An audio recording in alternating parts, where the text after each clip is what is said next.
Welcome to the Slop Temple. We pray this video helps. You begin by opening Settings and tapping your name. This takes you to Apple ID controls. Make sure you are signed in to the correct account and keep your device passcode handy. Once done, navigate to Password and Security immediately. This is where phone numbers live for verification and two-factor. You do not need to change other settings yet. Focus on accessing phone numbers and trusted devices so you can add a number and receive a verification code. Now tap Password and Security and choose Add a trusted phone number.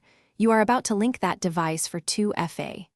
Enter the full phone number, pick whether you want SMS or a voice call, and request the verification code. This is critical for security and account recovery. When the code arrives, type it into the prompt immediately.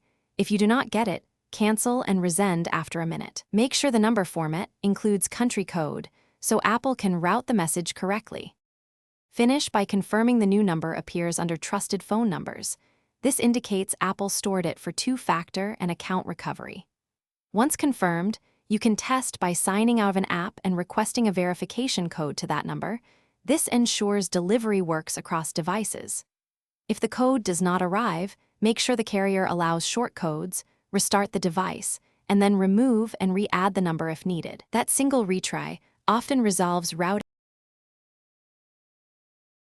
Thanks for watching. Consider subscribing if we helped you.